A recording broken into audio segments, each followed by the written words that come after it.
नमस्कार सभी को। आज इस वीडियो में हम महाभारत कथा की 13वीं पार्ट इंद्रप्रस्थ के बारे में पढ़ेंगे। पिछले पार्ट द्रौपदी स्वयंवर में हमने पढ़ा कि पांचों पांडवों का कुंती तथा पांचाल राज की आज्ञा से पांचों पांडवों ने द्रौपदी के साथ विवाह कर लिया। अब इंद्रप्रस्थ। द्रौपदी के स्वयंवर में जो कुछ हुआ उसकी खबर जब हस्तिनापुर पहुंची तो विदुर बड़े खुश हुए। वे धृतराष्ट्र के पास दौड़े गए और बोले, पांडव अभी जीवित हैं। राजा द्रुपद की कन्या को स्वयंवर में अर्जुन ने प्राप्त किया है।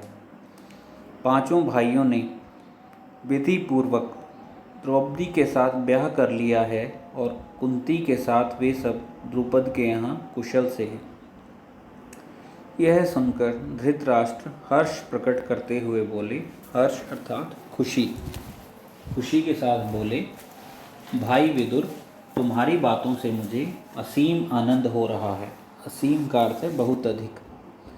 राजा द्रुपद की बेटी हमारी बहू बन गई है, यह बड़ा ही अच्छा हुआ। इन पंक्तियों का अर्थ है कि जब पांडवों के जीवित होने की तथा स्वयंवर में द्रौपदी से विवाह करने की सूचना हस्तिनापुर में पहुंचती है तो विदुर यह खबर धृतराष्ट्र को सुनाते हैं, जिसे सुनकर धृतराष्ट्र अत्यंत प्रसन्न होते हैं। इसके विपरीत जब दुर्योधन को यह मालूम हुआ कि पांडवों ने लाग के घर की भीषण आग से किसी तरह बचकर 1 बरस तक कहीं छिपे रहने के बाद अब पराक्रमी पांचाल राज अर्थात पराक्रमी का अर्थ है बहुत अधिक बलशाली, पराक्रमी पांचाल राज की कन्या से ब्याह कर लिया है और अब वे पहले से भी अधिक शक्तिशाली बन गए हैं, तो उनके प्रति उसके मन में ईर्ष्या की आग और अधिक प्रबल हो उठी, अर्थात वह और अधिक उनसे जलने लगा। दबा हुआ वैर फिर से जाग उठा। दुर्योधन और दुशासन ने शकुनी को अपना दुखड़ा सुनाया। मामा, अब क्या करें? अब तो द्रुपद कुमार धृष्टद्युम्न और शिखंडी भी उनके साथी बन गए हैं। इन पंक्तियों में दुर्योधन ने पांचाल राज को पराक्रमी इस कारण से कहा है क्योंकि जब गुरु द्रोण ने शिक्षा पूरी करने के पश्चात सभी पांडवों और कौरवों से गुरु दक्षिणा में यह मांग की थी कि वे पांचाल राज को बंदी बना कर लाएं, तो पहले दुर्योधन अपने भाइयों सहित उनको बंदी बनाने के लिए गया था, लेकिन पांचाल राज ने उसे ही बंदी बना लिया था। इस कारण दुर्योधन पांचाल राज की शक्ति को पहचानता था। उसके बाद कर्ण और दुर्योधन धृतराष्ट्र के पास गए और एकांत में उनसे दुर्योधन ने कहा, पिताजी, जल्दी ही हमें कोई ऐसा उपाय करना चाहिए जिससे हम सदा के लिए निश्चिंत हो सकें। धृतराष्ट्र ने कहा, बेटा, तुम बिल्कुल ठीक कहते हो, तुम ही बताओ अब क्या करना चाहिए। दुर्योधन ने कहा, तो फिर हमें कोई ऐसा उपाय करना चाहिए जिससे पांडव यहाँ आए ही नहीं, क्योंकि यदि वे इधर आए तो जरूर राज्य पर भी अपना अधिकार जमाना चाहेंगे। इस पर कर्ण को हंसी आ गई। उसने कहा, दुर्योधन, अब 1 साल बाहर रहने और दुनिया देख लेने से उन्हें काफ़ी अनुभव प्राप्त हो चुका है। एक शक्ति संपन्न राजा के यहाँ उन्होंने शरण ली है, इस पर उनके प्रति तुम्हारा वैरभाव उनसे छिपा नहीं है। इसलिए छल प्रपंच अर्थात कपट चालाकी से अब काम नहीं बनेगा। आपस में फूट डालकर भी उनको हराना संभव नहीं है। राजा द्रुपद धन के प्रलोभन में पड़ने वाले व्यक्ति भी नहीं है। प्रलोभन का अर्थ लालच देकर उनको अपने पक्ष में करने का विचार बेकार है। पांडवों का साथ वे कभी नहीं छोड़ेंगे। द्रौपदी के मन में पांडवों के प्रति घृणा पैदा हो नहीं सकती। ऐसे विचार की ओर ध्यान देना भी ठीक नहीं है। हाँ, हमारे पास केवल एक ही उपाय रह गया है और वह यह है कि पांडवों की ताकत बढ़ने से पहले उन पर हमला कर दिया जाए। कर्ण तथा अपने बेटों की परस्पर विरोधी बातें सुनकर धृतराष्ट्र इस विषय में कोई निर्णय न ले सके। वे पितामह भीष्म तथा आचार्य द्रोण को बुलाकर उनसे सलाह मशवरा करने लगे। पांडु पुत्रों के जीवित रहने की खबर पाकर पितामह भीष्म के मन में भी आनंद की लहरें उठ रही थी। ऊपर इसके पद्यांश में बताया गया है कि जब धृतराष्ट्र के पास दुर्योधन और अपने भाइयों तथा कर्ण के साथ पहुंचा तो दुर्योधन ने धृतराष्ट्र से कहा कि हमें कोई ऐसा उपाय करना चाहिए जिससे पांडव हस्तिनापुर ना आएं। इस पर कर्ण उनसे कहता है कि अब पांडवों के साथ छल कपट अर्थात चालाकी दिखाने से काम नहीं बनेगा, क्योंकि 1 वर्ष बाहर रहने के बाद उन्होंने बहुत कुछ सीख लिया है तथा यदि हम उनमें फूट डालना चाहें तो भी काम नहीं बनेगा, क्योंकि राजा द्रुपद को हम धन का लालच नहीं दे सकते, क्योंकि वह लालच में नहीं आएगा। इसलिए सबसे उचित यही है कि पांडवों की शक्ति बढ़ने से पहले ही उन पर हमला कर देना चाहिए। इस प्रकार दुर्योधन और कर्ण के विचारों में मतभेद होने के कारण धृतराष्ट्र ने पितामह भीष्म और आचार्य द्रोण से ही सलाह करना उचित समझा तथा उन्हें अपने पास बुला लिया। भीष्म ने कहा, बेटा, वीर पांडवों के साथ संधि करके आधा राज्य उन्हें दे देना ही उचित है। आचार्य द्रोण ने भी यही सलाह दी। अंग नरेश कर्ण भी इस अवसर पर धृतराष्ट्र के दरबार में उपस्थित था। पांडवों को आधा राज्य देने की सलाह उसे बिल्कुल अच्छी न लगी। दुर्योधन के प्रति कर्ण के हृदय में अपार स्नेह था, अपार अर्थात बहुत अधिक। इस कारण द्रोणाचार्य की सलाह सुनकर उसके क्रोध की सीमा न रही। वह धृतराष्ट्र से बोला, राजन, मुझे यह देखकर बड़ा आश्चर्य हो रहा है कि आचार्य द्रोण भी आपको ऐसी कुमंत्रणा देते हैं। कुमंत्रणा अर्थात बुरी सलाह या गलत सलाह। राजन, शासकों का कर्तव्य है कि मंत्रणा देने वाले की नीयत को पहले परख लें, फिर उनकी मंत्रणा पर ध्यान दें। कर्ण की इन बातों से द्रोणाचार्य क्रोधित हो गरज कर बोले, दुष्ट कर्ण, तुम राजा को गलत रास्ता बता रहे हो। यह निश्चित है कि यदि राजा धृतराष्ट्र ने मेरी तथा पितामह की भीष्म ना मानी और तुम जैसों की सलाह पर चले तो फिर कौरवों का नाश होने वाला है।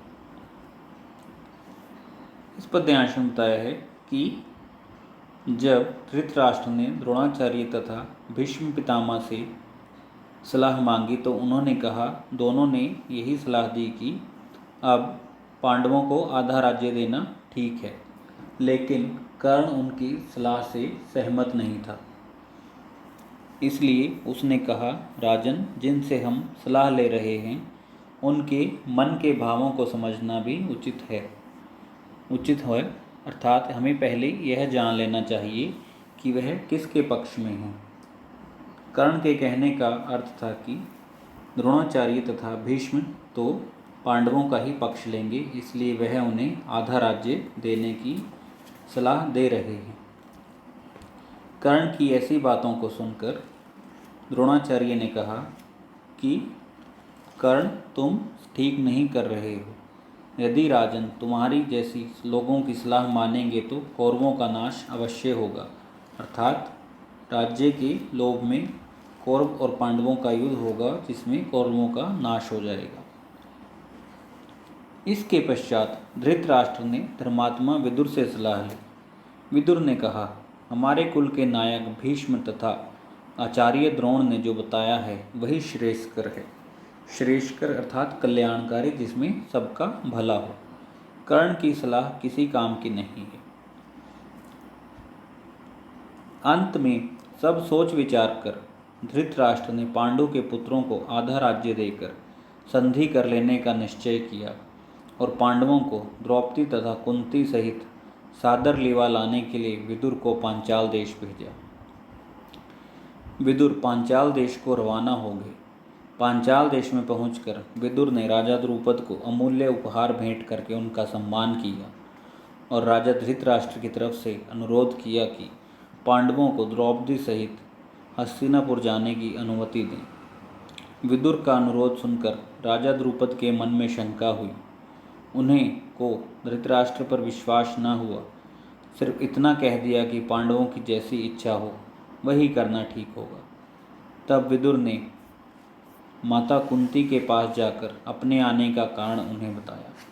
कुंती के मन में भी शंका हुई कि कहीं पुत्रों पर फिर कोई आफत न आ जाए। ऊपर की पंक्तियों में बताया गया है कि भीष्म तथा द्रोणाचार्य की सलाह के पश्चात धृतराष्ट्र ने जब विदुर से सलाह की तो विदुर ने भी यही कहा कि पांडवों को आधा राज्य दे देना ही उचित है। इसके पश्चात धृतराष्ट्र ने निर्णय किया कि अब पांडु पुत्रों को आधा राज्य देकर उनमें कौरवों तथा पांडवों में संधि कर दी जाए। इसके लिए उन्होंने विदुर को पांचाल नरेश के पास भेजा ताकि विदुर पांडवों तथा द्रौपदी को वहां से ले आए। जब विदुर पांचाल नरेश के पास पहुँचे और धृतराष्ट्र के मन की इच्छा व्यक्त की तो पांचाल नरेश को संदेह हुआ कि कहीं इसमें पांडवों को कोई खतरा ना हो तथा कुंती को भी यही आभास हुआ कि कहीं उनके पुत्रों पर फिर से कोई मुसीबत ना आ जाए, आफत अर्थात मुसीबत। लेकिन विदुर ने उन्हें समझाया और धीरज देते हुए कहा, देवी आप निश्चिंत रहें, आपके बेटों का कोई कुछ नहीं बिगाड़ सकेगा। वे संसार में खूब यश कमाएंगे और विशाल राज्य के स्वामी बनेंगे। आप सब बेखटके हस्तिनापुर चलिए। बेखटके का अर्थ है बिना किसी डर के, निश्चिंत होकर।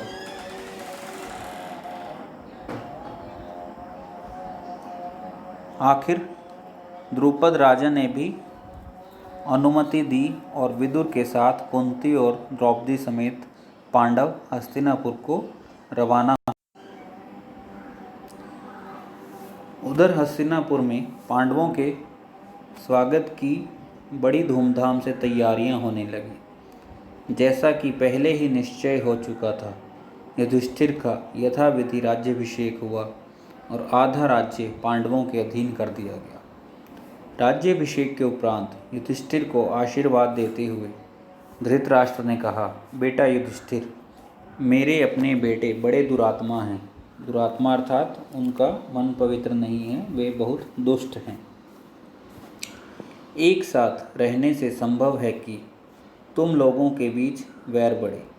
इस कारण मेरी सलाह है कि तुम खांडवप्रस्थ को अपनी राजधानी बना लेना और वहीं से राज करना। खांडवप्रस्थ वह नगरी है जो पुरु, नहुष एवं ययाति जैसे हमारे प्रतापी पूर्वजों की राजधानी है। हमारे वंश की पुरानी राजधानी खांडवप्रस्थ को फिर से बसाने का यश और श्रेय तुम्ही को प्राप्त हो। ऊपर की पंक्तियों में बताया गया है कि विदुर की सलाह पर कुंती तथा पांडव हस्तिनापुर आने के लिए राजी हो गए तथा जब हस्तिनापुर में यह सूचना मिली कि पांडव वापस आ रहे हैं तो उनके आगमन के लिए बहुत सी तैयारियां की जाने लगी। लोग खुशियां मनाने लगे और जैसा कि धृतराष्ट्र ने निश्चय किया था कि पांडवों को आधा राज्य दे दिया जाए, इसलिए उन्होंने विधि पूर्वक युधिष्ठिर का राज्याभिषेक करके खांडवप्रस्थ का जो उनका राज्य था वह युधिष्ठिर को सौंप दिया तथा उसे कहा कि मेरे पुत्र दुष्ट हैं, उनके साथ रहोगे तो तुम लोगों में वैर भाव रहेगा, इसलिए तुम खांडवप्रस्थ से अपना राज्य शुरू करो और तुम वहाँ पर जाकर रहो। धृतराष्ट्र के मीठे वचन मानकर पांडवों ने खांडवप्रस्थ के भग्नावशेषों पर, जो कि उस समय तक निर्जन बन चुका था, अवशेषों का अर्थ है खंडहर, टूटे फूटी इमारतें जो खंडहर होती हैं। निर्जन अर्थात जहाँ पर कोई ना रहता हो, सुनसान। उस खांडवप्रस्थ को, जो भग्नावशेषों तथा निर्जन बन चुका था, को निपुण शिल्पकारों से एक नए नगर का निर्माण करवाया। सुंदर भवनों, अभेद्य दुर्गों आदि से सुशोभित उस नगर का नाम इंद्रप्रस्थ रखा गया। इंद्रप्रस्थ की शान एवं सुंदरता ऐसी हो गई कि सारा संसार उसकी प्रशंसा करते ना थकता था। अपनी राजधानी में द्रौपदी और माता कुंती के साथ पांचों पांडव 23 वर्ष तक सुखपूर्वक जीवन बिताते हुए न्यायपूर्वक राज्य करते रहे। इन पंक्तियों में का अर्थ है कि जब धृतराष्ट्र ने युधिष्ठिर को खांडवप्रस्थ का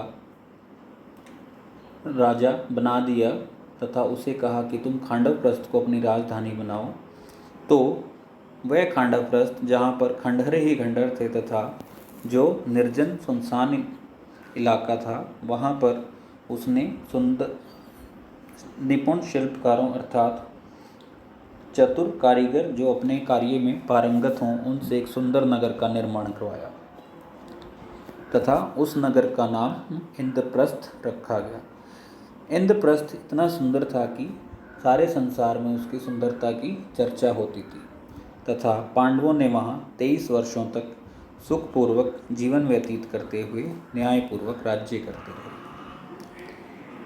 आज की वीडियो में इतना ही। इसके प्रश्न उत्तर हम अगले वीडियो में करेंगे। धन्यवाद।